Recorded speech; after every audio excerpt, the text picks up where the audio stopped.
Listen. Yo, yo, yo, welcome back to the Lum LaL Show. I'm your host, Bilal Ray. And it's your boy, Pharaoh Lum. And I want to say thank you for checking in and having another injection of introspection. Make sure you like, subscribe, follow, do all those things. Yeah. But today we have a very dynamic woman in the building. Someone who I met at a networking function, just trying to get out and meet people. And it's been a blessing because I have been able to meet people. And I felt like meeting you is just a testament to what it means or how important it is to get out and just fellowship. You know what I mean? Come on, So fellowship. this woman has created a tour company, independent tour company, that is stepping out and doing some amazing things, bringing communities together in Pittsburgh, Baltimore, Richmond, Virginia, and I believe Charlotte, North Carolina. And the Pittsburgh installment already happened. I was blessed to perform.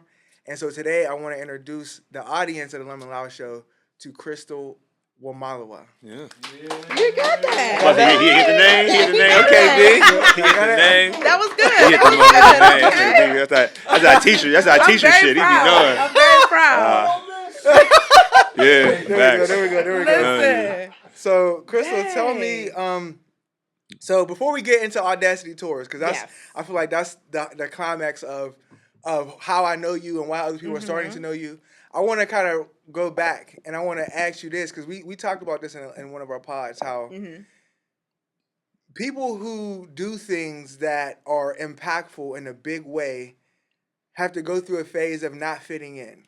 And they have to go through a phase of not being popular or not feeling out of sorts. And I kind of wanted to ask you, what was that like for you? Or did you experience that? And if so, how did you navigate the phase of feeling like you were not the norm of what other people around you might have been?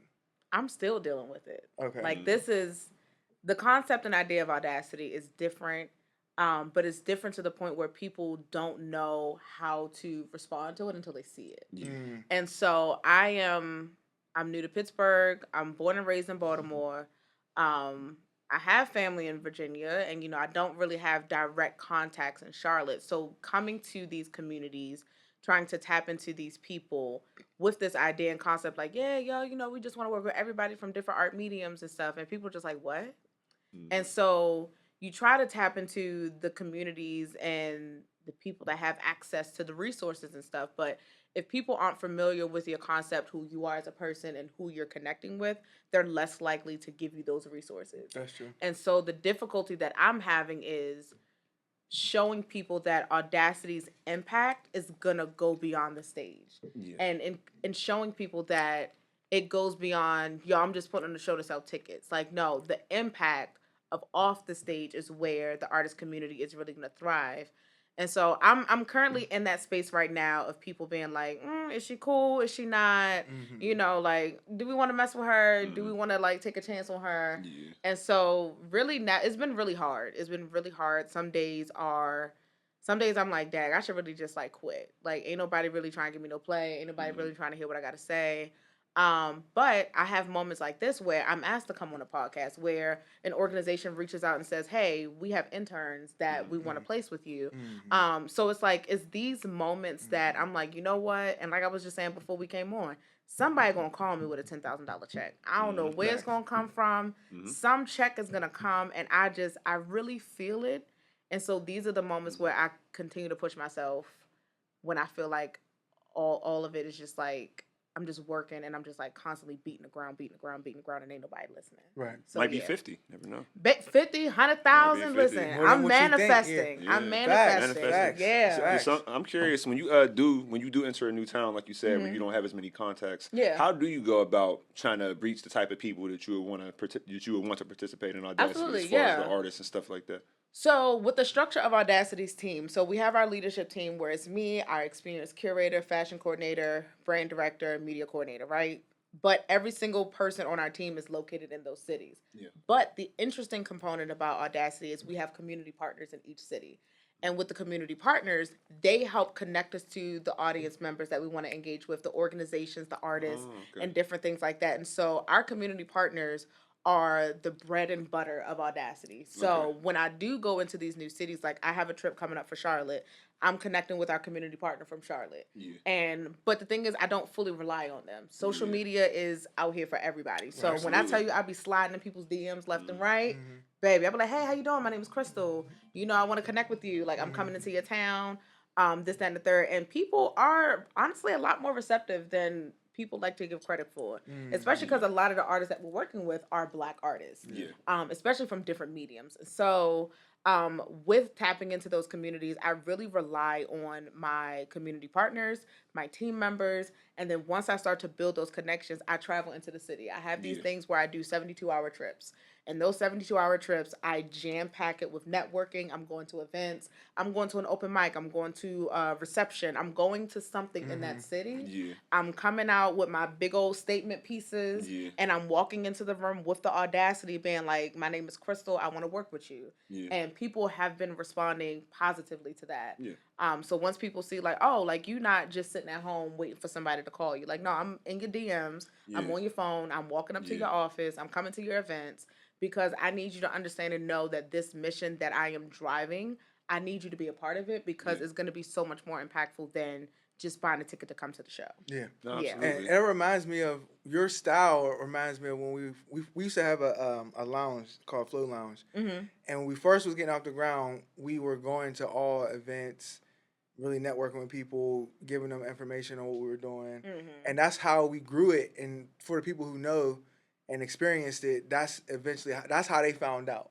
Is it was genuinely word of mouth. It was there was some social media element there, but I don't think social media, as much as people like to think, social media will never truly overtake word of mouth. Absolutely. It won't overtake the impression you can make on somebody when you meet them face to face and you actually make. There's no message, like you said, you can send a message and I could read it and it could look intriguing, but even just from meeting you here and meeting you in a short time, like it probably wouldn't make as big of an impression as it would if I met you in person. You know what I mean? So I definitely feel like being able to attack both of those is a good way to go about it because you're doing your groundwork.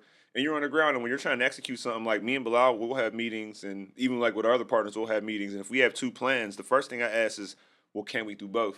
And then if it is, then I'm like, then why the hell aren't we doing both? Why are we not? Why are we making a choice when we don't have to? Like, why are we doing this or that when we could do both? You know what I mean? So I definitely think that's dope how you're attacking that, especially having a team there too, but not resting on them because a lot of people will be in your position and be like, oh, my team got it. I'm gonna see what list they got. But because the thing also is everyone on the team still has a full-time job.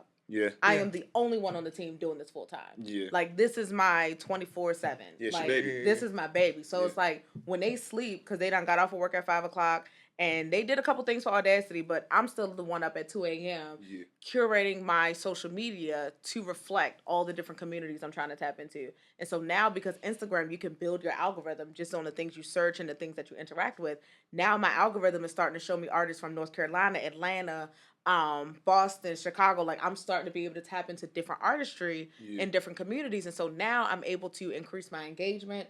I'm becoming more engaged on social media. So like, I'm continuously posting my experience with building out my business from the ground up, and people have been very receptive to that. So just really pushing myself, because everybody is like, Chris, you need to take a break. But I'm like, baby, if I take a break, something going to stop. And I can't afford for this to stop, because I quit my job to do this, and I gotta really show that this was worth walking away from that $60,000 a year job. Right. I feel that. So that's deep. That's real. And I also think that when it comes to taking a break, I think that sometimes people, all right, for example, I've been going to the gym for years, but more recently, I'm interested in going every day.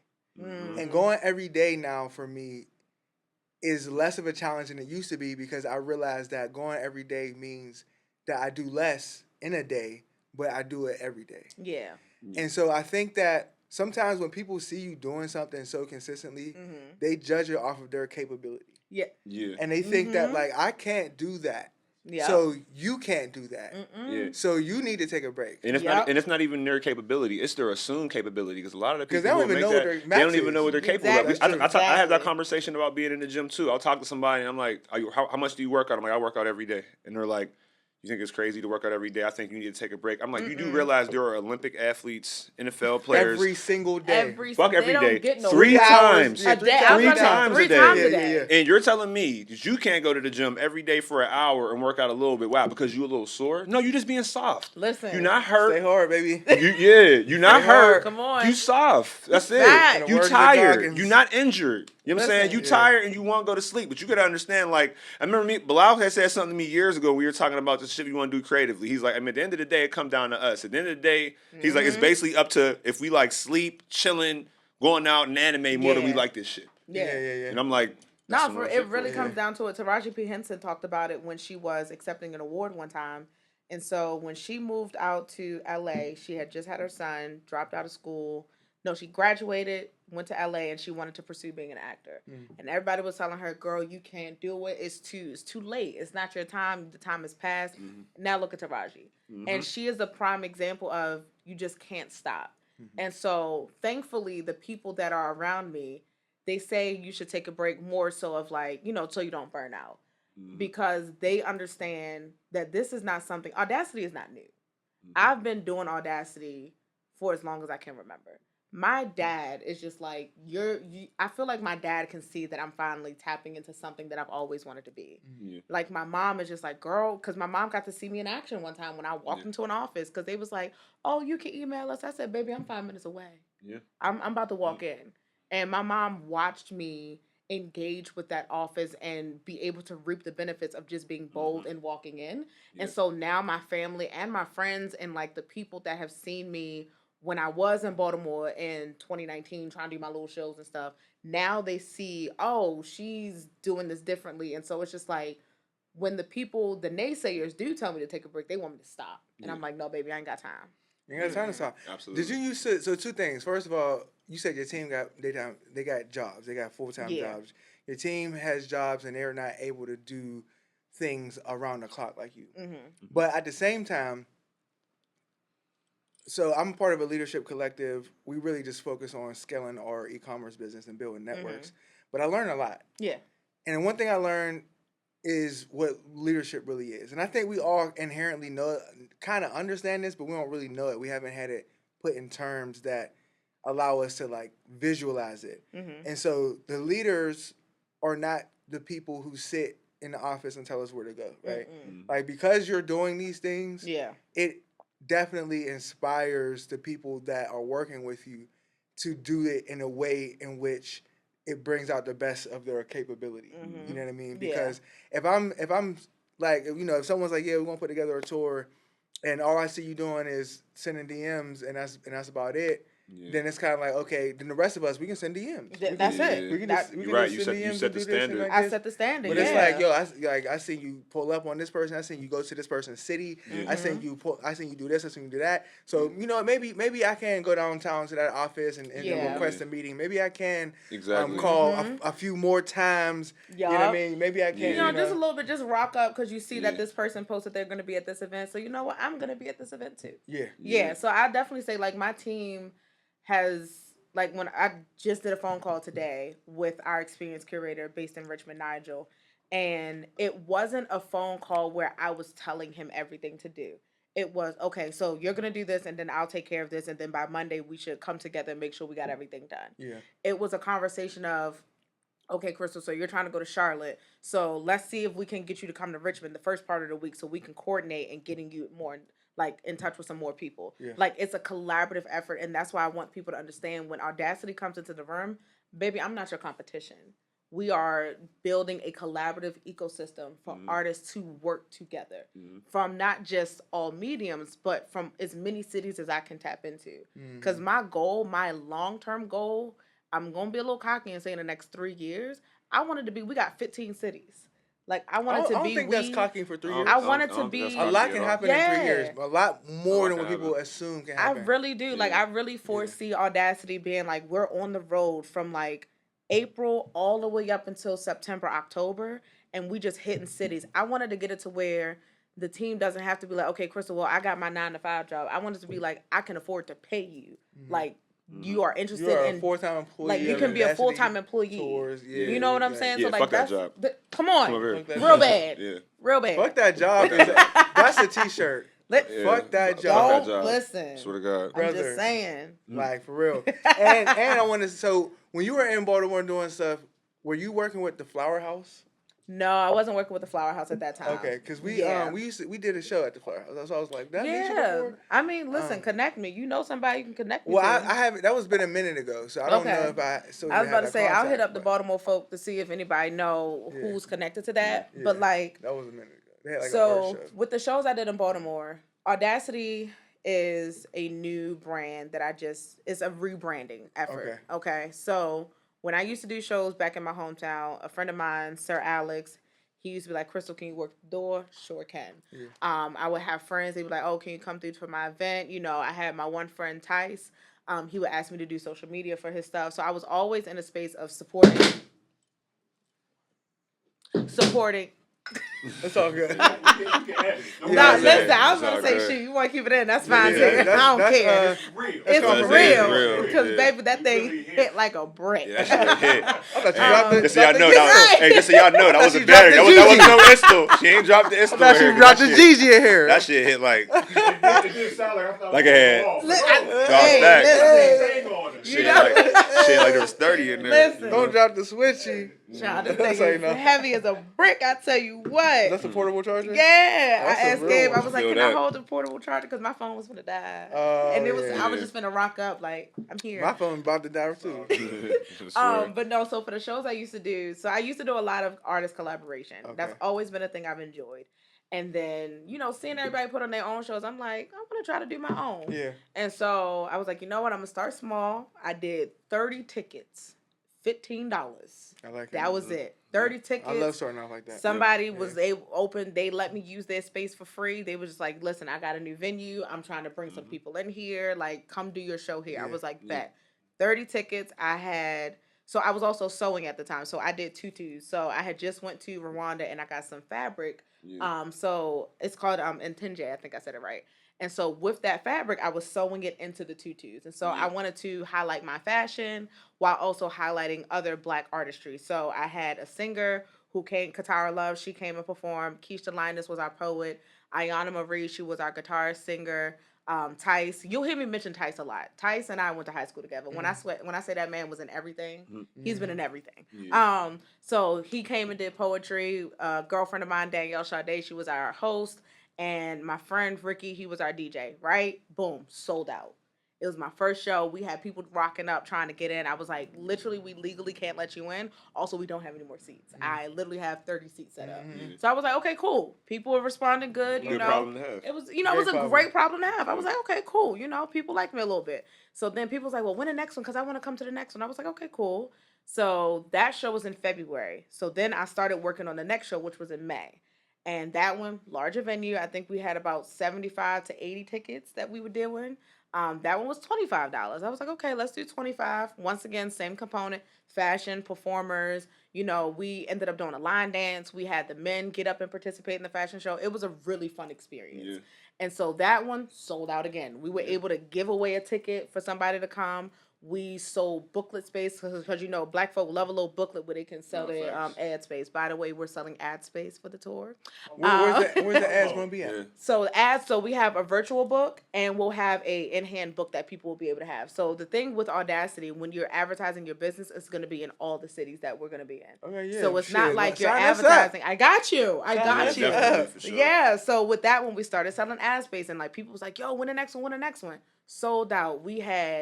It was a part of the show where the host was like, yo, all y'all men sitting in here, let's get all y'all to go to the back and put on some clothes and like model. And when I tell you all the men stood up, all the women was like, yeah, he over here trying to hide. Like it was so fun. Like all the men got up. My daddy got up and he was dancing and everything. I was like, oh, this is lit. Yeah. And so people was like, when the third one? I was like, okay. Let's get ready for the third one. Yeah. Baby, I was getting ready for the third one. The date, and I tell people, Audacity, it was growing. Yeah. I was setting up for the next date, June 20th of 2020. And I was getting ready to make a post in March. And we all know what happens in March 2020. Woo! Oh, yeah. Don't we ever? Listen. Yeah, definitely. March 2020 killed the whole thing. You ain't doing nothing. Not a damn thing. Not a thing. So sit your ass down. Come on, 100%. Real bad, real 100%. Real bad. They said you 100%. ain't doing nothing, and I had got the venue lined up. Kyrie, the guy that's our headliner for the tour this time, he was gonna be one of our opening acts. I had my host. I had it all set up, and I had to make a post canceling the whole thing. And I moved to Pittsburgh. So in March, I had to cancel the show. I moved to Pittsburgh in August of 2020. I went back into higher education and HR and operations, and I basically just went off the scene. I stopped doing art. I really wasn't singing. I really wasn't doing anything creative. I still had my T-shirts and stuff like that, but I really wasn't doing much. Yeah. And so last year, I was working in HR operations, and unfortunately, I stayed at this job for 24 days. And I walked away. I walked into my manager's office, and I was like, I will not be coming back. I said, and I'm traditionally the person to say, when you quit a job, make sure you got a job lined up. Don't just be walking out, all in a huff and puff. Yeah. But for that job at that particular time, it was one of the most toxic environments I've ever worked in. And it was not worth the $60,000. I was like, you're not going to disrespect me. It's no amount of money. My parents don't even talk to me like this. Oh, no. Yeah, my mama don't even raise her voice at me. That's definitely a conversation. So I was just like, I can't do it. And so, I'm an angry crier. So I walked into my boss's job. Baby, I was like, I'm not coming back. Yeah. And I'm going to turn my stuff in. I was boo-hooing. And all of this happened while I had my 5-month-old on my hip. Yeah. And so I'm also at my highest of heights with emotions and everything. Yeah. 5-month-old, me and my husband finally got a combined income over $100,000. Yeah. Like we chilling. In an affordable city. Affordable city. Like this is the time to say. Yes. Let them tell it. Allegedly. It ain't my business. Let them tell it. And so, and I walked away, and my husband, he was like, you know what, babe, we're going to figure it out. I quit my job. I left town for 4 days. It was Juneteenth weekend. I went back home for 4 days. I didn't answer a phone call, an email, a text message, or nothing from none of them. I was like, I don't work with y'all no more. Figure it out. And came back, had a sit-down meeting with my boss, turned on my laptop, and then my husband was like, you have the time now. Do what you love the most. And I was like, you're right. So called up Nigel, called up my homegirl Brianna. She's our branding director. And I was like, yo, I got an idea. Y'all trying to hop on? It was like, yeah, let's go. And the first meeting that we had for Audacity was July 27th of 2023. And we are now currently in our 4-city tour. Facts. And that's how you get shit done. That's how you get shit. It don't take. Come on, man. Listen, this is one of my biggest issues with putting things together has been. My biggest issue has been getting people to be accountable for the actionables. Yes. So when we come up with a list of actionables, if motherfuckers ain't raising their hands, then we need to stop meeting. If people ain't gonna be like, yo, I can do this. I'm gonna take these 3. Yep. I'm gonna take those 3. Like if that's not the vibe, baby, I'm telling you, then we need to. You know what I mean? Listen, rethink how we doing this. And I learned very early on, before we even, because Audacity, we pay artists. That's the only people that are getting compensated. So everybody is getting signed up on our payroll and stuff. Our team is volunteer right now. And so we've already had to tell people, thank you for your time for a volunteer position, because we can't afford for anybody to not do their part. Yeah. We literally can't afford it.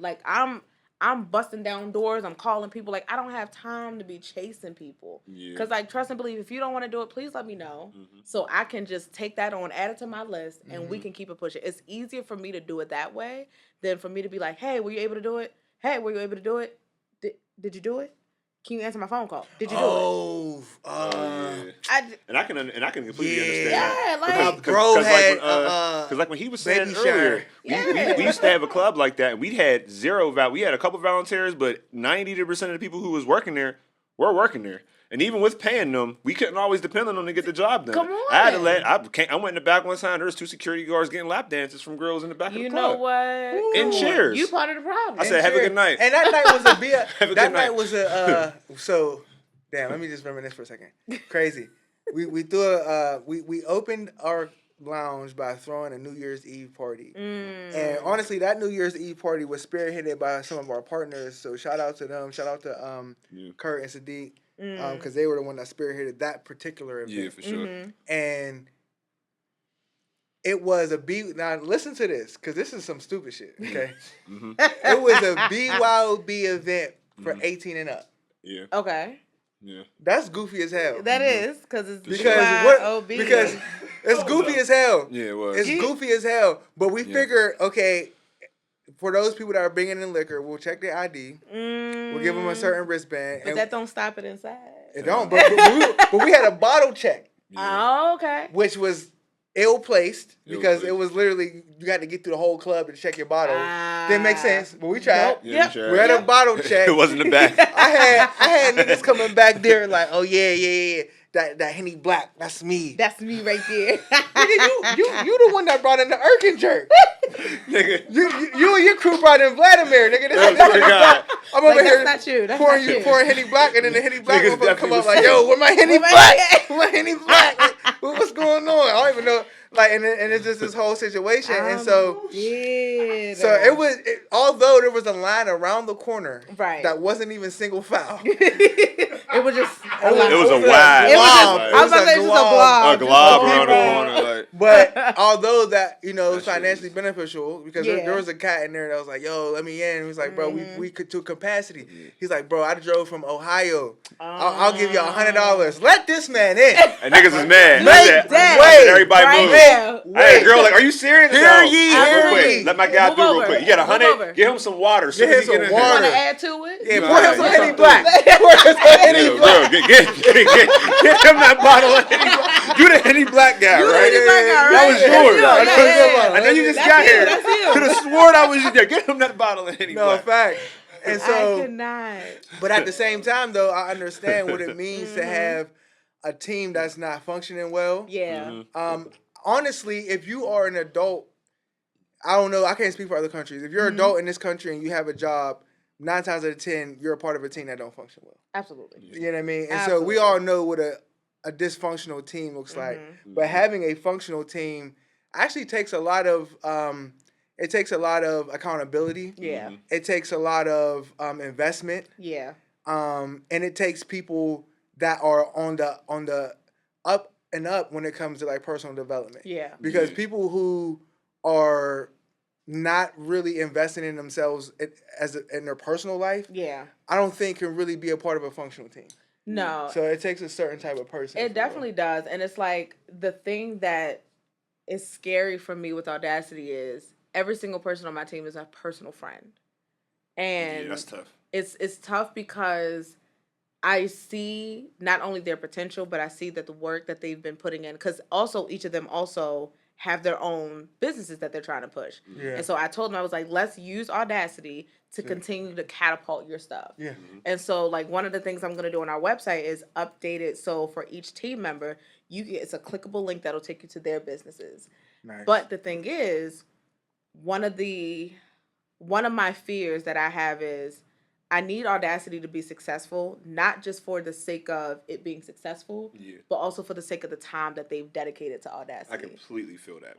The time and the money. I feel responsible. And it's like, even though all of them are like, Crystal, we here, we support you, da-da-da-da-da, I don't want it to be, like, God forbid, everything is a flop, right? I don't want them to be like, well, I can't mess with you no more because, like, I done dedicated all this time. So it's like, if nothing else, I want them to walk away and be like, you know what? We did our best. Mm-hmm. And it doesn't destroy the friendship. It enhances the friendship. Because now, 20, 30 years down the line, when we all sitting at the cookout, such and such on the grill, girl, remember that time you started your own company? And, we learned throughout the process. So it's just like, I'm always cautious about how I move about this business. And I always say, like, y'all, if I overstep boundaries, if I say or do something that upsets you or something, communicate that to me.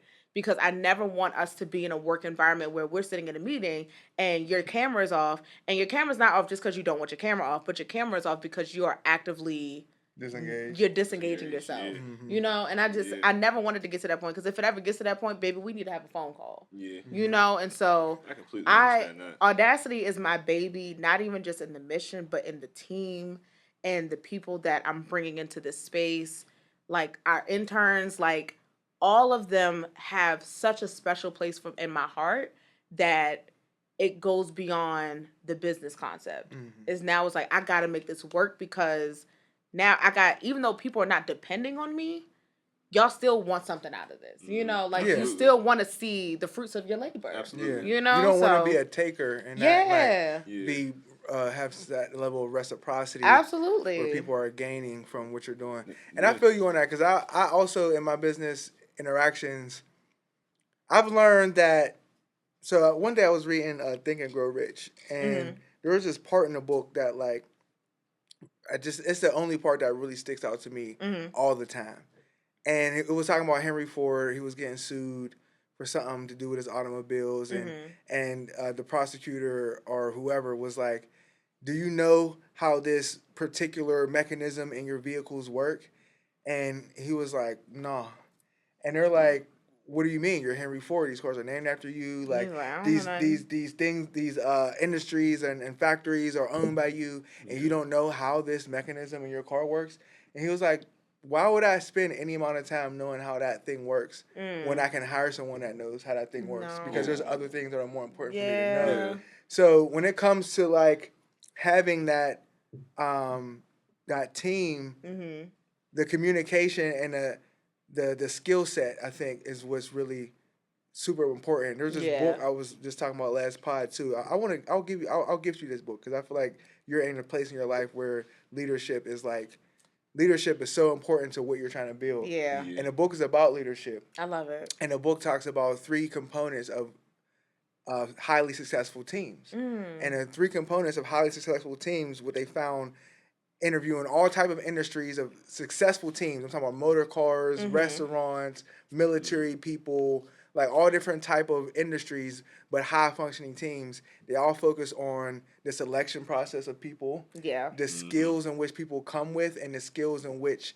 they need to be trained. So how do you train new skills and how do you leverage existing skills? And then lastly, community.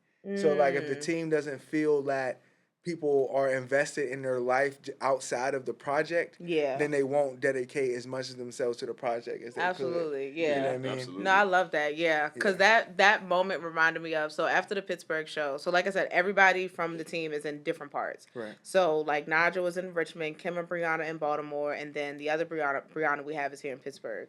Our DJ for the whole tour, our resident DJ is Theo Atlas. Right. So everybody came into Pittsburgh, we do the Pittsburgh show, everything goes great. At the end of the show, everybody's like putting stuff in the cars and we're leaving and everything, and everyone ends up back at my house. And the show ended at 9. We left the venue at about 10. We all got back to my house about 11:30. We stayed up, eating our food from the show, watching Pop the Balloon on YouTube, and just being in a community. And it was and I was asleep on the couch. But when I tell you, it was such a peaceful moment for me, that let me know, even though I've known each of these people individually in separate spaces, being able to sit on the couch, because everybody had to crash in my house because we started from the ground up, you know. Right. Listen, so no Airbnbs, like we pull out the air mattress. Come on, very much was. It was a big old air mattress in the middle of the floor, and everybody was sitting on the couches and everything. And I'm sitting on the chair asleep. And as I'm like waking up in and out, I'm hearing them laugh. I'm hearing them talk about the show, and just like, and for me, that let me know I need to make this happen, because this group of people right here is gonna soar. Right. Because just seeing how they respond to a successful event, but also seeing how they responded when I'm stressed and when I'm like, yo, I just don't know how we're gonna make this work. Seeing them all come together in that one space, I was like, yo, I gotta make this work. Yeah. Because this team goes beyond friendship. It now is just like we're growing together. Yeah. And so I'm just forever grateful for them. You got one of them bonds that's kind of intangible. Absolutely. You have a highly functioning team. We say that all the time. I say it on almost every pod. I talk about it all the time. My mom give me this lesson that I always value when you have a group of people like that around you. She told me that you're lucky in life if you have one good friend. Just one. Literally one throughout your life. You get one good solid friend, consider yourself lucky in life. And I really understand. So if people feel like you have more than that in life, you got to realize that you have an abundance of like favor on you. You know what I mean? I really people that really understand. So it's good to appreciate that too, because I can definitely know the vibe of having your friends, going into business with your friends, or starting something that you want them to be a part of it. I used to always tell Bilal, like, I'm cool. I don't want nobody getting on this boat unless I know where it's going. Exactly. I'm always uncomfortable asking somebody to get on the boat. If I'm like, where we going? If I'm just sitting there like, I got to know what's going on at least because you're dedicating your time. You know what I mean? And time, to me, is more important than anything. You can waste, absolutely. I much rather waste money than time because I waste 2-3 days. I'm like, dang, bro, I could have. We ain't did nothing. You feel what I'm saying? Yeah. Like, I feel like you get the same money you spend. I feel like you get that back. But time is, you never get that. It's already gone. You never get that back. Sure. It was because we learn everything off of social media. It was this video I was watching. It was one of these like prosperity preachers. I don't remember his name. Prosperity preachers. Someone was just talking to me about those. But go ahead. Listen, so the way because now all these preachers are doing like demonstrations in the church and stuff. I'm just like, when did this happen? Yeah, they got like they be pulling people out of the congregation and stuff now. I'm like, what happens to y'all just standing up there preaching for 20 minutes and we go home? You know. But anyway, this particular preacher, he was like, your circle was going to be the people to help you navigate through life. Okay. And he was like, when you're in your circle, I'm in the middle of the circle and all of my friends. Yeah. And it's easy when people want to move with you, right? Mm-hmm. But then when you start going beyond what they're comfortable with and what they're used to, then that circle becomes a cage. Yeah. And I was like, oh, okay. And I learned over time that my circle has transitioned from a cage to now we're just moving together. Like we're moving. And even though we may be moving in this direction, we're all moving together in some capacity. And when you have a win or when you have a small, big, whatever news and you want to share it with people and people's response is, oh, okay, that's nice. Congrats. Yeah. I don't need you to shout from the rooftops and make a billboard or something like that, but I also need to see that you as my friend are happy and supportive. Yeah. And so when this concept of Audacity came to be, I'll never forget, I hosted a private event with some close friends and family. We met in D.C. because y'all know I love me some DMV. Well, I love Baltimore V. And so we met at Throw Social in DC. That's so classic Baltimore. Don't play. Y'all be like, Maryland, what's that? We not a part Maryland. of the DMV. I never heard of that. Listen, we're not a part of it. I ain't no Bama. Sure. I ain't no Bama. We're not. Like, it's Baltimore. That's it. And so meeting, I was like, y'all, let's go to Throw Social. I got a surprise. I got an announcement I want to tell y'all. And I was like, I'm not pregnant, but y'all just come out. Y'all just come out. Because I had just had my daughter, and they're going to be like, baby number 2? No, ma'am. Yeah. And so the people that was in that space, we got the cabana, they had the food and the DJ was going and everything. And so everybody comes and they're like, Crystal, what's the news? Like, what's going on? And so I'm shouting because the music is playing. I was like, I just want to let y'all know I quit my job and I'm starting my own company, Audacity. And the screams that erupted out of that cabana, baby, I was bawling tears. Yeah. I was bawling because I was like, I am now in a point in my life where the people that are around me are here not only to support, but baby, they're going to scream from the rooftops every single time I win. Mm-hmm. And for me, that lets me know that the trajectory of Audacity, it's a little slow right now. Things are moving, but it's going to happen. Yeah. You think it's slow because you in it. Yeah, you in it. Yeah, I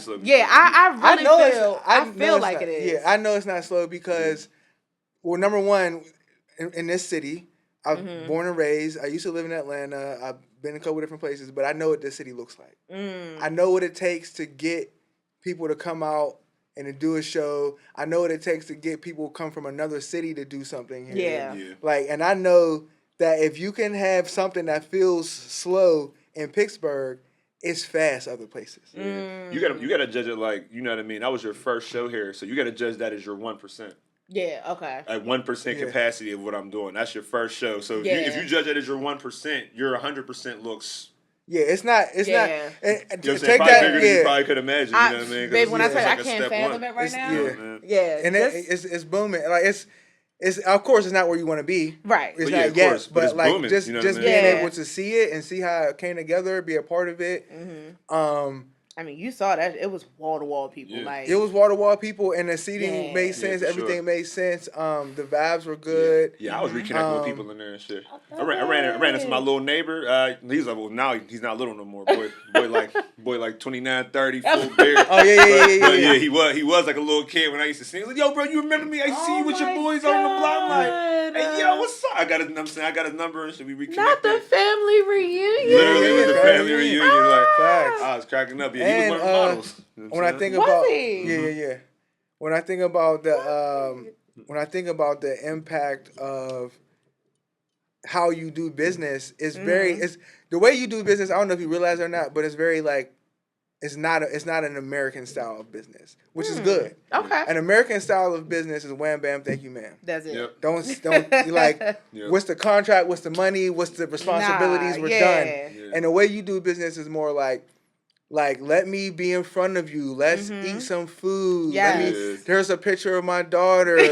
Let's talk. Like let's get to know each other. You know what I mean? So like that's business though. Like that's the way people do business in places like Japan. Yeah. In places where business relationships last throughout family generations. Yes. Yeah, you're right. You know what I mean? Even the meet and greet for the artists, like people ain't doing that. People put all the artists on an email thread. Yep. Yeah. And you gotta scroll down to your section and like you don't really know who you doing, who else is doing stuff, you know what I mean? So just being able to meet those people, I was able to meet Philip and like, you know, take some or I should say buy some stuff from his business. Absolutely, and now I'm incorporating, you know what I mean? So you created some cross-sectional relationships because of the way you do business. Yeah. So I feel like that's going to also benefit the brand moving forward because if I'm in a new city or even your headliner, right, coming to Pittsburgh, being able to interact with people that he would never meet outside of that now creates an avenue for us to say, yo, we need some comedy because we want to do a comedy joint. Listen, and Kyrie gonna come. Kyrie gonna do it. Yeah, I got his information down for sure. I'll be playing those games. Yeah, Kyrie, because like the thing is, Kyrie, I've known Kyrie since, I've known Kyrie since 2010.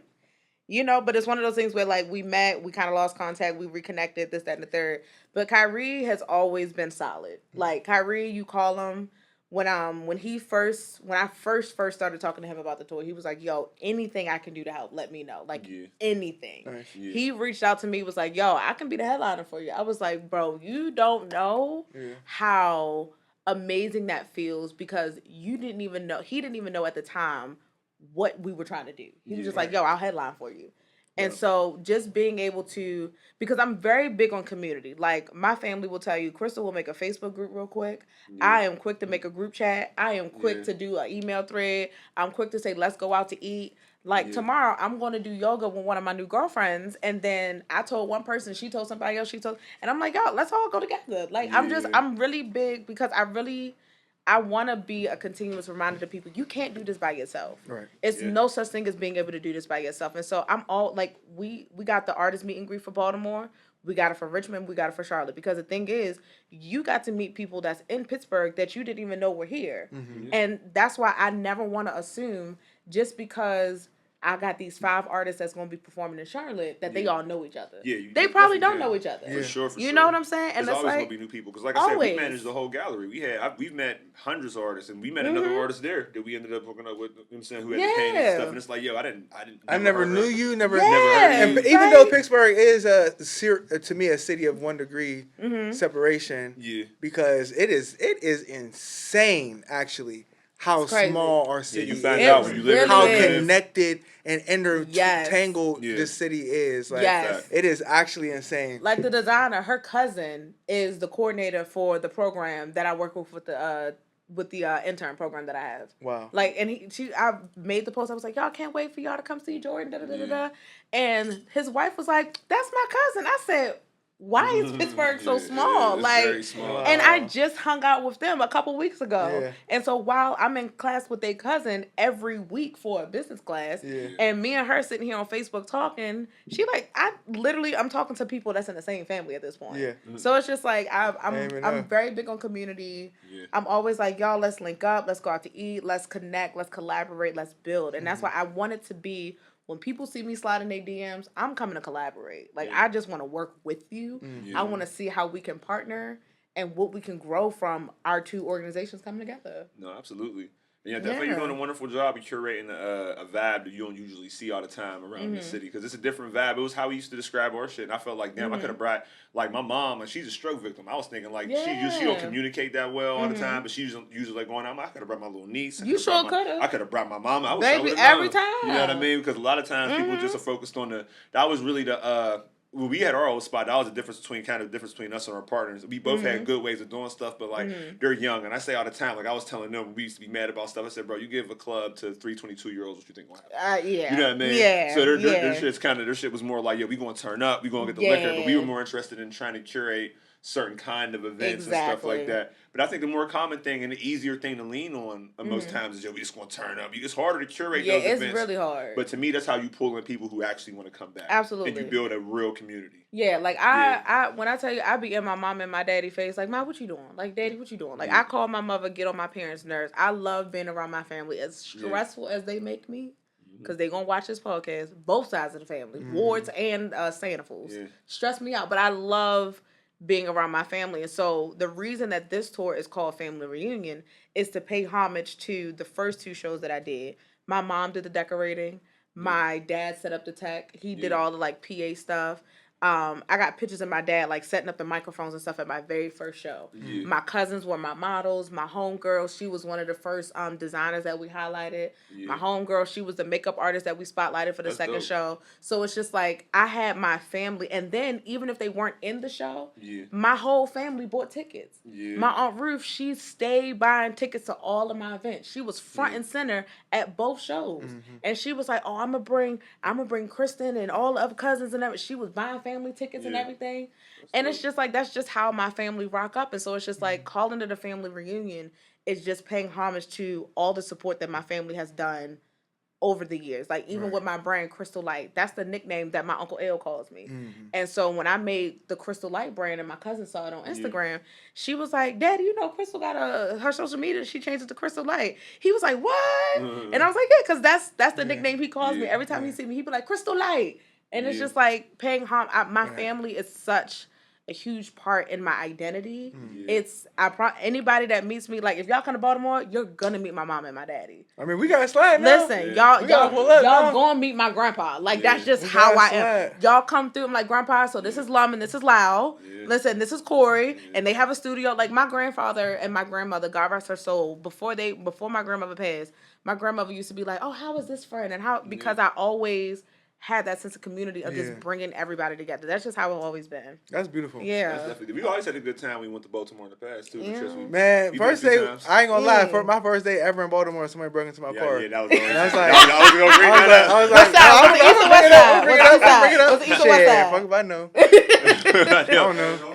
Boy. Listen, it's no, I've been a few times. Yeah, we went back after that. I got no problem with Baltimore. I feel like it's them East Side people. No, I like Baltimore when I was I don't know where I was at, but I know. I bet you was East Side. They broke smooth into my car. It wasn't nothing in there but art because we was doing an art show at the Flower House. They gonna take the art. They ain't take it. They ain't take it. They ain't take the There was art. mad They tossed the car. I don't know what they was looking for. Bills everywhere. Nigga, take some of these bills. No, they ain't gonna take the bills. They ain't gonna take no bills. Take a bill. Nah, they probably opened it was like, that's a bill. Right, take a bill. Go ahead and take all the bills. Nah, they don't want that responsibility. But we had a good time, and then I've been back several times. Like I took students there for, just going to the aquarium and just kind of like museums and stuff. Listen, we can do a Baltimore trip. I would love to pull up to Baltimore, and even if you wanted to like do some live potting or maybe something, like let us know. We can figure something out. Don't tempt me with a good time. No, listen, we're also interested in community. Absolutely. We're interested in making sure that Black entrepreneurs have a platform, but also just trying to highlight people that are doing things that are outside of the box. Yeah. Because like honestly, I mean, I think that we try to stick to certain type of entrepreneurial endeavors because we assume that those are the most successful things. I mean, there's nothing wrong with doing certain things, but I think that some things become a trend. Yeah. Like, like now, like the whole body butter thing is a trend. Like everybody trying to make a body butter. Everybody and like some people are elite Yeah. And some people would just try and get a couple They dollars. just- I'm not mad at you, but it's a trend. for Just some say people. that you're trying to get a couple dollars. Anything that has an easy entry point is always going to be a trend. Absolutely. Easy. If it becomes Listen, popular you mean and I the gotta entry heat point some is stuff easy, up and mix it together? That's it. I'm in Put a there. couple drops of essential oils. Buy a couple plastic I mean, containers. all I Get a need next is the logo. content. That's All I need Hit next is the content. Vistaprint If for a I look logo with good a while I sticker, put it's it on, over. now you know it's really that. I'm booming. You know what I mean? I'm booming. That's Told it. you, man. Listen, I'm telling you. And if you It's associate, crazy. Step by step. especially skincare, if you associate skincare with a beautiful person, it makes you think, Oh, I'm yeah. beautiful. Yeah. They're not telling you. They don't even use their own You don't even skincare. use don't that. even use Like, I'm gonna shout out one brand that I know for a fact. She uses every single thing on her line. yeah. Coco Beauty Essentials. Okay. I got it in Shout my out Coco bag. Beauty Essentials. KOKO Beauty Essentials. Nice. Those are beauty essentials. Okay. Also, she is our branding director. Yeah. Listen, when I tell you that girl, she dedicates so much time to her brand and to her products and to the ingredients in it. If you catch her on a day when she's not expecting people, when I tell you her house is dedicated to her job. Yeah. And it's such a beautiful thing to see. Like, she really puts in time with the scents and the body butters and different things like that. Like, and so brands like that, and like she actively uses it every day. Like, it's not one of the things where she just takes it and puts the lotion on just for the video. Like, no, homegirl is using that stuff every single day. And then put on her Avena. Listen, No, she that's do how her. I like that She do stuff, her bro. lotion. She do her oil, because that Coco Beauty Essential is not just a brand; it's her life. Right. Yeah. And so that's why I tell people, like, if you want to start a business, make sure you're ready to make it your life. Audacity is my life. Yeah, like, people say that all the time. I don't even be telling people that. When people talk to me about starting a business, and this pushes them off. I'm like, yo, do you think all right? I'm like, can we meet one time a week for the next 6 weeks to try to talk about what we're going to do? No, and they start being like, not 6 weeks. So we meet one time a week for the next 5 years. Yeah, bro. But I say once 6 a week? weeks. Yeah. I say 6 weeks to test the water. And even with 6 weeks, they're like, I'm like, so you can't meet with me one day a week. One day. For 6 weeks, but you think we're going to be in business together. Absolutely not. Hell no. If That you makes no can't- sense. And You that's know what I'm being saying? generous. That's being 'cause generous. That's We being texted generous. throughout That's the whole that's week. six- that's and 6 phone times. calls, That's being like, generous. I told them they could pick the day. I said that's 6 times. That's 6 weeks. I said That's you can pick the. You crazy. can't do that. What Bro, kind of business what are do you we think we doing? going to start? Listen, one of my coaches now, she's been in the game for a grip, so she's mastered how to effectively connect, communicate, and disseminate information and receive information within like 30 minutes. Like she's been doing it for so long that she knows how to like really pull stuff out of people and learn what she needs to learn and help a person with 1 or 2 action points within 30 minutes. Yeah. But with that being said, last month she did, I want to say 75 meetings. But you gotta be a pro to get to that point. You know what I'm No, saying? you gotta be a pro, These dudes but you come gotta from that be willing to learn. You're willing to learn that to get to that point. Oh, yeah, picture how much work You gotta she be had willing to, to get to that learn. point. Because That's all what I'm the- saying. You know what I'm saying? Like- Immediately, I'm thinking 75 meetings: the prep, the emails, the phone calls, the calendar links, all the different things. Like, Yo, it's bro. so. Yeah, that's what I'm And she saying. was In my brain, that's what I'm banging thinking. them out, and it don't Yeah. feel impersonal. Like Yeah. when every person that sit in front of her feel like, wow, and like you know how you gotta, Like, you know I'm how much important. energy you gotta be able to like. person 63, you getting yo, how's it going? How bro? you Sorry. doing? What's Person, going? yo. Listen. Nah, my camera off. Don't worry about it. My camera off. Don't worry about it. I'm Yeah, here though. Check this out though. I Check can this see out you. though. Like, I can see you and I can hear you. That's God good. damn, I That's hate good. bosses like that. My camera off. What you mean you got me in the Zoom meeting? Camera Listen, off. this could have been a phone call. I swear to Nah, God. Could've facts, been and, email. and it's really like you Listen. really have to see the value in what you're doing. But I wanted to switch the gear for a second and Yes. ask you, how is it balancing entrepreneurship and motherhood, and then even just being a wife? Like, I think All that the a lot of things. people assume that entrepreneurship is something that people assume we have more time than we have, right? No. People be like, oh yeah, I got enough time to do my business and raise my baby and satisfy my partner. It's And then a it like, lie. and so there is a balance, especially if your partner isn't doing what you're doing, like you're not seeing them all day. Yeah. And so like, I know there's been struggles because that's natural, that's human. Absolutely. How does Crystal handle that? And like, what are some of the coping, or I should say strategies that you have to try to like address anything that comes up as an issue for you in that space? Man, so I always attribute my success to, and I always refer to, and I had to explain this to somebody, I always refer to my husband as that man, because that man holds me down. My husband not only and I use this with a lot of people not being able to understand or agree with it. When my husband said, you can walk away from your job, it wasn't he was giving me permission. It wasn't he was saying he has to have the final call. It was my husband affirming, I see you, I hear you, and I'm going to do my best to support you. When I walked away from that job in June of 2023, my husband, whether he said it to me verbally or spiritually or whatever, he made a commitment to me in that point in time that he's going to support me. And once we started Audacity, he said, we're going to do 2 years and we're going to figure it out and see how it goes.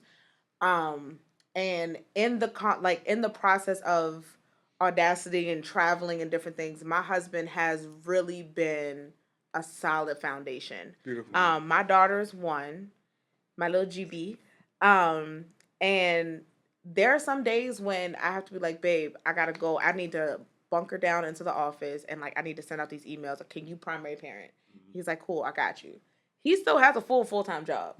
There are days when I have to be traveling 2, 3, 4, 5 days because I need to go to Charlotte. I gotta go to Richmond. I gotta go to Baltimore. I gotta do this. I gotta go to this event because the mayor is gonna be here. So I gotta be able to make that connection. And it all really comes down to communication. We have a calendar. I always check with him, be like, hey, does this date and time work for you? Does this work? Okay, so I'm going to Baltimore for a whole week. When I go to Baltimore, I can take my daughter with me because I can put her in daycare. Like I have a family, it's a system there. But when I'm traveling to other cities, we need to make sure he has the support here with having her by himself full time. And the thing is, he is not a babysitter. He is her father. That is an active parent. And so it makes it so much easier because a lot of people assume when they see me, well, Moses isn't active. No, baby, Moses is very active. And so my husband and I, we are very intentional with our communication. We're very intentional with making sure we continue to make time for each other because starting a business is difficult. Yes. It's hard, especially when you go from a 2-income household that was over $100,000 to now 1 income. It's a lot of hard decisions and hard conversations that need to be made. We not doing trips all the time. We're not going out to eat all the time. Sometimes tensions can get a little tough in the house. But we do very small things. Like he'll be like, you want to do a fire tonight? We got a little fire pit that's outside. We sit outside, put my daughter to bed, and we do that. Sometimes we watch a movie. And so that's not little things. Those are big things. That's big shit. It's some big, and we are very intentional. I'm very intentional on not talking about Audacity all of the time. Good. Because that's my job. It's not his job. Though he works with the nonprofit aspect of it, I very intentionally do my very best to make sure as soon as I get in the house, I'm not talking about Audacity from 6 o'clock to 2 o'clock in the morning. Because he not trying to hear it. He supports it. He loves it. I'm proud of you, baby. I gotta have y'all. So we have our time where we talk trash about the family. We talk trash about the TV show. I'm sitting there watching Love and Hip Hop for the 100th time. And we talk about how Carly Rae done messed over Jock for the 100th time. Listen. So it's a very intentional effort. And it's not to say that, some days aren't hard and different things like that. But my husband will always be that man when it comes to supporting me in this endeavor. My daughter, on the other hand, she could give 2 craps. Listen, my daughter, she's too young. Like, everything about her right now. All she care about is mommy. So it was me and her. My husband had to go out for work one day, and so it was me and her in the house. So I had to navigate her and like my work and everything. And so I put on her little TV show and I ran upstairs to use the bathroom. I promise y'all, my daughter saw me gone for 2 seconds, and she was like, Mommy, where are you going? The homegirl crawled up the steps and came in the bathroom like, what you doing? And I'm sitting in the bathroom thinking, okay, she's got her little TV show. I'm going to respond to a couple DMs real quick. I had to stop. And so it's just days when I got to stop working on Audacity, put it to the side. I'll have to deal with it tomorrow because right now, Jubilee wants full mommy attention. And so some days I do have to sacrifice time with the business in order to make sure my daughter is happy. And some days I have to cancel a trip in order to be home. There was one trip I was supposed to go to Baltimore for an event, and unfortunately, literally an hour before I was supposed to leave, we found out we wouldn't have care for her here. I had to cancel the trip. I just had to cancel it. I just was like, I can't go. Because my daughter is not going to play second fiddle. Like, at this point in time, I can't go. She's a priority. I'll figure it out. And so, I think what's been transformative for me is in those moments reminding myself that I get to do something and instead of having to do it. Yeah. And I know that it's easier said than done, but the more you do it, the more it makes sense. Mm-hmm. You know what I mean? Because I think that every single parent who's ever parented says most of the time the thing that they wish they would have did is spend more time with their kids when they were young. Yes. That's across the board. Yeah. You know what I mean? So being able to have that, I think, is what we call an investment. Because, when she becomes 17 and she ain't trying to see mommy, I ain't trying to be at the house. Listen. Mommy, you're going to be like, damn, where my baby at? Like, now you, right. Now you, exactly. My friend's outside waiting for me. My friend outside, I'm like, girl, I'm your friend. Get in here. Exactly. Yeah, and so there's that aspect of it. But also, shout out to your husband. Shout out to Good Husband. Yeah, shout out to Good Husband. I felt the same way. Yeah, I mean, shout out to my baby daddy. Holding it down because I think that, I think that it is difficult in this day and age because people don't have a respect for the nuance of a relationship outside of what they feel like the mold should be based upon social media or podcasts or like. And some man will walk up to your husband.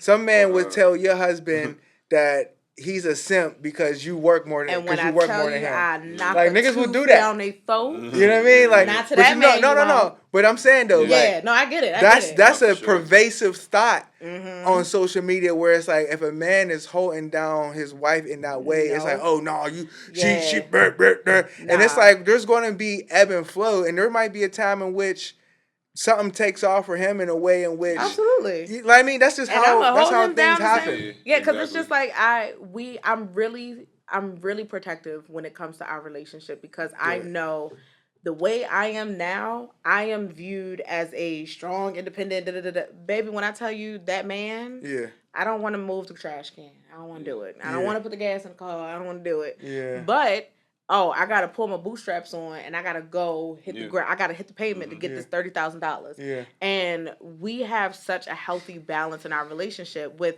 our system where it's like one person primary parents or the tap in, tap out system. And so we really pride ourselves in the communication that we've developed over the 10 years that we've been together. Yeah. So we've been together 10 years in August, but married for 3 years in August. And so I don't take it lightly of the way we've grown and developed our relationship to where me building out my own business and him staying at home with his child is not viewed. He doesn't view it as a slight. It's not. He views it, because when I tell you that, man, they be like, oh, daddy-daughter time. We're going to watch videos and we're going to watch movies. Yeah. I would come home, he'd be like, yeah, me and GB watched a movie and we reviewed it on TikTok. I'm like, oh, okay. Like, they really just be having a good time. Because now, everything that he's doing is you'll see the seeds of it grow when she picks a man to be in her life. When I tell you, and baby. Like, you know what I mean? And that's going to be like, you're going to be so happy and to me, that he spent all that time with his daughter. You know what I mean? Of course, he wouldn't mind because like he's living in the actual real world. Exactly. Yeah. These people don't live in the real world. Sometimes I talk to my homie about it. We joke every podcast and I'll tell a story and I'm like, I ain't going to say no name. I ain't going to say no name. But I got this one friend. Got this one friend. I talk to my homie about it and I tell him, I'm like, bro, all these, I don't know these women that people are talking about that have never ever been submissive in their life, have just been ignorant. I'm like, I don't have any of these problems in the actual real world dating. I've been dating for a long time. I've had regular dating problems. Y'all niggas never have talked to women in real life. Listen. Y'all don't have conversations with them. Y'all are not around them. You couldn't be because I feel like a lot of these problems and stuff are manufactured. Like, that sounds like a dream life to me. My wife going crazy on her business and me chilling at home with my baby making that sounds ill. That's amazing. That sounds ill. That's what we call a South Beach problem. Yeah, that's literally everybody. South Beach problem. All these people that speak about these particular styles of relationships and problems that they have are all trying to pick up people on a perpetual spring break. You're on perpetual spring break, and you always trying to you always trying to squeeze yourself into Instagram model situation or OnlyFans. All these girls are on OnlyFans. You are on South Beach, my boy. Yeah. At the bar. All these girls are on. Trying to vet a wife. What's wrong with you? I have to tell people every chance. He's like, the crystal y'all see is the one that's put together, but the crystal I see, baby, I'm walking around with a bonnet looking crazy.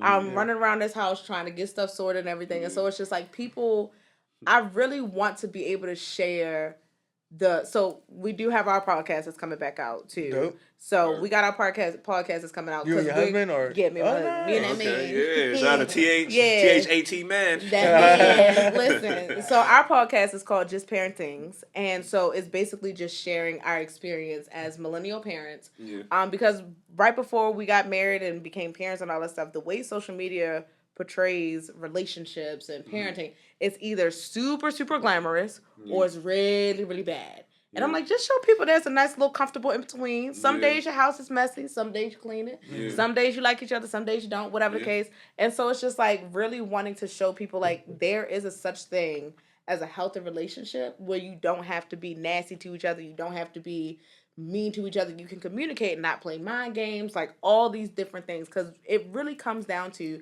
people just still playing games. Yeah. And when I tell you, baby, we did not have time. We did not have time at all. Yeah. So that man. Yeah. Shout out. That man. Out. Yeah, because that's important. I think that when it comes to entrepreneurial endeavors, the most important thing is a support system. A lot of us don't have that starting out, and it causes us to make decisions from kind of like a panic place, survival mode, or to give up on the idea of entrepreneurship altogether. If you without even having gotten if you don't have a supportive partner, if you have somebody who's constantly not supporting you, you're not thinking, okay, I can go into business. But I've seen it all the time. There's people I try to do business with, whether it be male or female, husband or wife, and I'll try to do business with a guy, and he's like, yeah, I'm sorry, my wife said X, Y, and Z, or I'm doing business with a girl, and I tried to do business with a model one time. She hit me like, yeah, I seen you were looking for people to be in a video. I love to work with you. I don't even make super sexual songs like that. So it's not like she was going to be. I'm like, okay, cool. She asked me, because you like some of my pictures. So I proceed, okay, cool. I like about 4, 5, 6. About 2 seconds later, here comes my boyfriend. Yeah, you can stop liking on my girl's pictures now. And there goes the business out the door. Yeah, I was about to say, there goes the business. There goes the money I was going to pay your girlfriend. You can stop liking all my girl's pictures. Who's a model? But that's the thing, though. Who just asked you to do it? Who asked me to do it? I didn't send them the DM. I didn't explain nothing. I said, you know what? Crazy. You got it, partner. I blocked both of them. You know what? This is the thing, though. Like, I blocked both. And in terms of that, though, I feel like vet who you date based upon more parameters than just how they look. And how you feel being out with them in public. And how clean their necktie is. That shouldn't be like... How clean their necktie is. Because people dating motherfuckers like how clean their necktie is. No, you're right. Listen, dreads and necktie, get a lot of niggas I got a song called Aesthetic, and the chorus is, aesthetic kill them niggas every time. And like, aesthetic really makes people think about things that don't exist. Yeah. And it's like, yo. But that's the thing, though. If you're gonna date a woman that's career driven, like for me, I know career driven entrepreneurship don't bother me, but someone that has a 9 to 5 with that same energy, that's not for me. I personally don't want to be in a relationship with a person that goes hard for their 9 to 5, but I'm okay with someone that goes hard for their entrepreneurship. And the difference to me is that, like, honestly, I don't really believe in I'm employed. But I don't really believe in the E quadrant as something to be proud of. So, question about that. Because you have people, so like, for some people, starting a business is not a goal. Right. For some people, that's just not their ministry. That's not their calling. They like, you know what, I'm chilling right here. Yeah, they shouldn't. And some people. Yeah, so some people shouldn't start a business. So how do you respond to the people where they're just like, this is my field. This is something like I aspire to be in.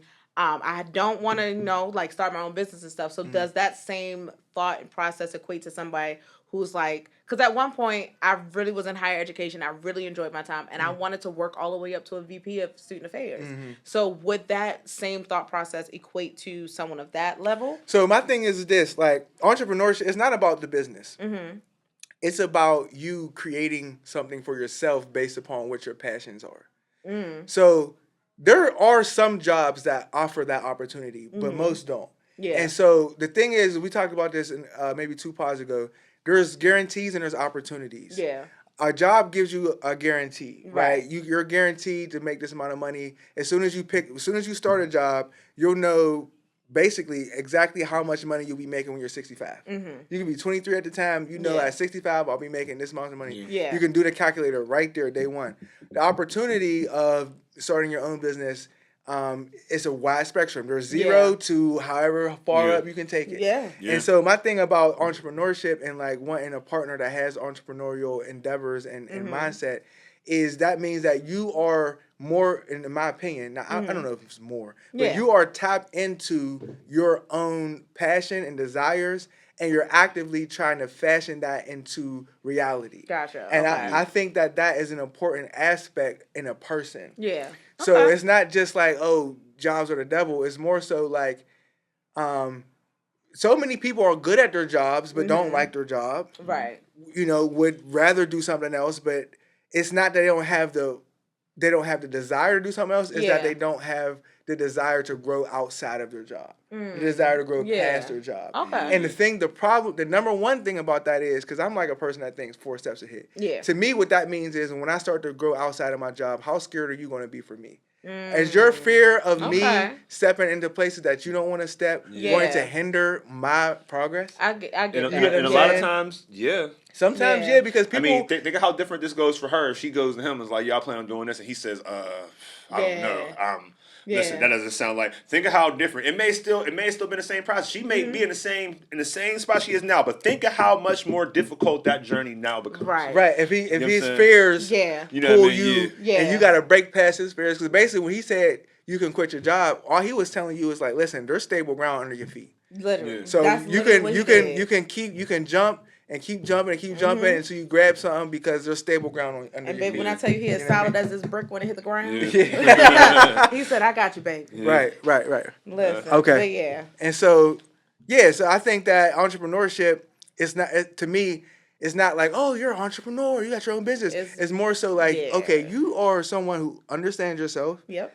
And you're trying to bring your understanding of yourself into this manifestation, and you're trying to also use it to like live. You're trying to build off of what you know that you love. You need somebody with it. I feel like it's more like you need somebody with a passion, bro. You do, because it's like I said all the time. You have something you're passionate about, and you have somebody who's literally focused on getting working a 9 to 5, maybe hitting after hours. And you can work a 9 to 5. You're never going to still be an entrepreneur. Yeah, be an entrepreneur. But if you have somebody who's like, yo, as soon as I get off, I'm just trying to go home and sip wine and stare at the wall. They're never going to understand why you in that meeting till 7. Yeah, bro. I'll be in the meeting until 10:30 at night. Yeah, and they're not working until 2 a.m. Yeah, and if you don't got no business, how you gonna get that? You won't know. Nigga, I work at 9. I'm off at 5. I don't care about shit. I came home getting a little bit of wine. My show's on. I don't know what you're talking about, nigga. We going on vacation in the next 6 months. I ain't saving shit. Come on. You know what I'm saying? It's like we going on vacation. I ain't saving shit. It's crazy. That's how it be sometimes. That's really There's some people who live and die by going to work every day and making sure they get them 2-3 vacations out of the year. And other than that, they don't want to hear. No, what but you talking about. And that's why when you said y'all do like fires in the backyard. Yeah. I think the reason why I say that's big stuff is because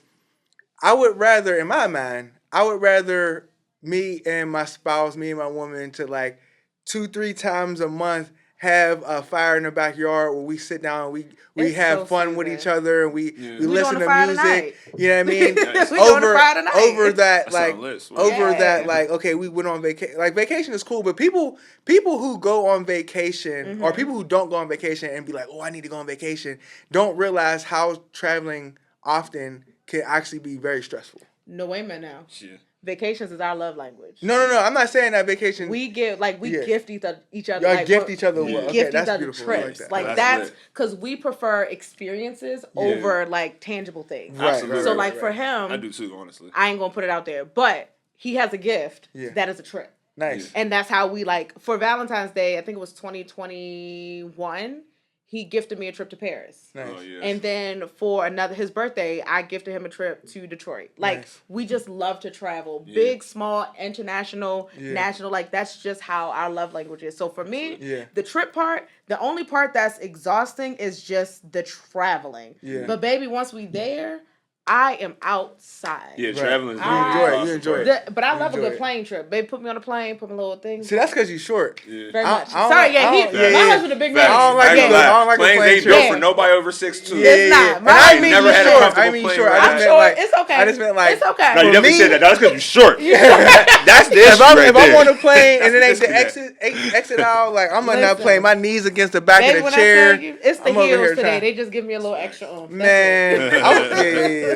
But for me, traveling, it's not that I don't enjoy traveling. It's just that I think that trying to plan out everything I'm going to do on a trip for me is a bit exhausting. Because, like...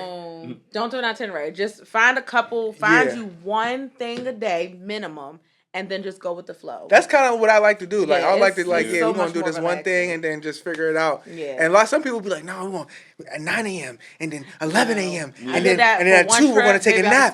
And then at 5, we're going to do this. And then at 9:30 p.m., we're going to get tickets for it. And it's like, yo, check this out. What is it? Is this a conference? Like, I don't want to do this. What are we doing here? Like, I thought we was on vacation. Like, no, you know what I mean? So, listen, but yeah, I love it. That's beautiful. And I want to thank you for coming through. Yes. Thank you for putting together Audacity tours. Yep. Yes. Making an impact in the community. I think that the future of Audacity tours is going to be something that a lot of people will be surprised to know that it's you know what it's giving? It feels like last season of damn, what is it? Issa Rae's show. Oh, Insecure. Insecure. Last season, Issa. Yeah, like it's giving like got the whole thing together. You know what I mean? And now it's like wow, like, and I feel like that's kind of what it reminds me of. And so I'm really excited to see the future. Definitely. I'm excited to participate. To see the growth and everything. It's going to be. Tell the people where they can find you at. Yeah, so you can find me personally. You can find me on Instagram at THEE Crystal Light LITE. Crystal Light, don't sue me. But it's the Crystal Light. And then for anything related to Audacity tours, you can find us on all social media platforms and LinkedIn because, got to have that professional side. But you can find us on Instagram, Facebook, and LinkedIn at Audacity Tours.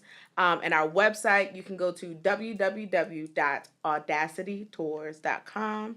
Yeah. Y'all can click on tours, and you can see all the photos from the Pittsburgh show. Yeah. Brought to you by CWL Creatives. Nice. And you can buy tickets for the rest of the cities. We got Baltimore, July 20th. Richmond is going to be August 3rd, and Charlotte is going to be August 17th. I'm so excited. Y'all get them tickets. And I mean, listen, if y'all trying to travel with us, come on the road with us. Nice. I'm excited. Yeah, tap in, y'all. Yes, tap in. It's been another episode of Lum LaL Show. Yep. Make sure that you like, subscribe, follow, and we'll see you next time. Sure. Peace. Peace. Yes.